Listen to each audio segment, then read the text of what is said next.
اور اس سے بڑھ کر کیا زیادتی ہوگی جو زمین پر ہوگی کہ ماں کو اس کے حقوق سے پوری طرح محروم کر دیا جائے اور اس کا مذاق اڑایا جائے یا اس کے ساتھ کوئی ایسا سلوک کیا جائے. نہیں، اگرچہ کوئی بات ناپسند بھی ہو تو بھی اسے ہمیشہ دیکھیں کہ کیا آپ کو اپنی امی کی کوئی بات ایسی نہیں گزری تھی کہ جو پسند نہ آئی ہو. اپنی ماں کے ساتھ بھی تو ایسے ہو ہی جاتا ہے. کیا اپنی بہنوں کے ساتھ کبھی ایسا معاملہ نہیں آیا؟ آپ کو یاد ہوگا بچپن میں بہنیں بہنوں کے بال تک کھینچ لیتی ہیں لڑتے جھگڑتے، مار کٹائی تک نوبت آ جاتی، اتنی لڑائیاں ہوتی ہیں. تو اگر نند نے کوئی بات کہہ دی تو کیا ہو گیا؟ کیا قیامت آ گئی؟ اگر دیور نے کوئی بات کہہ دی تو کیا قیامت آئی؟ کیا بھائی نے کبھی کچھ نہیں کہا؟ لیکن اصل بات یہ ہے، اصل مشکل یہ ہے کہ ہم ان رشتوں کو ایکسپٹ نہیں کرتے. سب سے بڑی خرابی ہے کہ ہم انہیں ایکسپٹ نہیں کرتے. تو دین پڑھنے کے بعد جو سب سے بڑی تبدیلی آنی چاہیے، یہ جو میں نے اپنے اندر لانے کی کوشش کی، وہ یہ کہ ان رشتوں کو ایکسپٹ کیا ہے اور ان کا احترام، اور ان کی بات بھی اسی طرح برداشت کر لی جائے چاہے بری ہی لگے کوئی. جس طرح اپنے بہت سے عزیزوں کی بات بری لگنے کے باوجود ہم اس کو اگنور کر جاتے ہیں اور برداشت کر جاتے ہیں. آپ کو یاد ہوگا کہ حضرت اسماء بنت یزید حضور صلی اللہ علیہ وسلم کے پاس عورتوں کی نمائندہ بن کر آئی تھیں اور انہوں نے کہا یا رسول اللہ صلی اللہ علیہ وسلم، مرد تو جہاد کرتے ہیں، جمعے میں شریک ہوتے ہیں اور بہت سے اچھے کام کرتے ہیں، تو ہم خواتین تو صرف گھر میں بیٹھی بچے پیدا کر رہی، بچے پال رہی ہیں اور گھروں کو لک آفٹر کر رہے ہیں، تو ہمارے لیے تو کچھ بھی نہ ہوا. آپ نے فرمایا نہیں، جو شوہر کی غیر موجودگی میں گھر کو اچھی طرح سنبھالتی ہے اور اپنی شرم و حیا کی حفاظت کرتی ہے، وہ گھر بیٹھ کر بھی وہ سارا اجر پالے گی جو شوہر باہر جا کے کر رہا ہے. تو یہ ایک حقیقت ہے کہ اگر شوہر ایک اچھے کام میں لگا ہوا ہے اور بیوی کی طرف سے اس کو سپورٹ حاصل ہے اور بیوی اس کی ذمہ داریاں بھی اٹھا رہی ہے، تو اس پر اس کے لیے انشاءاللہ بہت بہترین اجر ہے.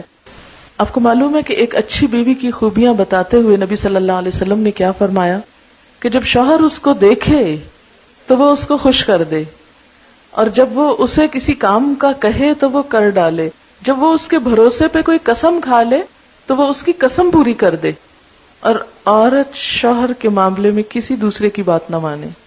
شوہر کے معاملے میں کسی دوسرے کی بات نہ مانے. ہمارے ہاں عموماً یہ چیز مس کر دی جاتی ہے. یہ اللہ کے رسول صلی اللہ علیہ وسلم کا حکم ہے. ہم بہت سی چیزوں میں شوہر کے ساتھ آرگیو کرتے ہیں کسی اور کے کہنے پر، بعض اوقات اپنے ہی پیرنٹس کے کہنے پہ.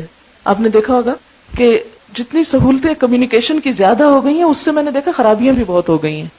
بعض اوقات شادی تو پیرنٹس کر دیتے ہیں لیکن پیچھے سے ڈکٹیشن نہیں چھوڑتے. یوں کرنا، اچھا اس نے تمہیں یوں کیا ہے، تم آگے سے یوں جواب دینا، اس نے تمہیں یہ نہیں دیا تم یوں بتانا. اس طرح کی بہت سی چیزیں اس زندگی کو زہریلا کر دیتی. آپ دیکھیں کہ دنیا ہے ہی ایک آزمائش کی جگہ نا، یہ جنت نہیں ہے. جنت کو اللہ نے وہاں رکھ دیا ہے، خوشی اور سکون کو اللہ نے جنت میں رکھا ہے، دنیا میں نہیں رکھا. دنیا کی زندگی کسی کی بھی آئیڈیل نہیں ہو سکتی. ہم عموماً کیا کرتے ہیں، اپنے سے دوسروں کو کمپیئر کرتے ہیں.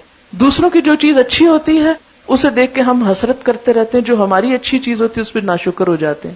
آپ صلی اللہ علیہ وسلم نے معیار کیا دیا ہے کہ دنیا کے معاملے میں اپنے سے کمتر والوں کو دیکھو کہ جن کے پاس کچھ نہیں، اور دین کے معاملے میں اپنے سے اوپر والوں کو دیکھو. تو اگر شوہر کی رائے جب تک دین کے خلاف نہ ہو، اللہ کے حکم کے خلاف نہ ہو، اس وقت تک اس کی اطاعت اللہ کی اطاعت کے بعد سب سے بڑی اطاعت ہے. سورۃ النساء نیک عورت کی خوبی کیا بتائی گئی ہے؟ فالصالحات قانتات. قنوت کون سی اطاعت ہے پتہ ہے آپ کو؟ قنوت ہوتا ہے دوام اطاعت اور عاجزی والی اطاعت. قوموا للہ قانتین، اللہ کے سامنے عاجز بندے بن کے کھڑے ہو. تو بیوی کی جو خوبی قرآن نے بتائی وہ کیا ہے؟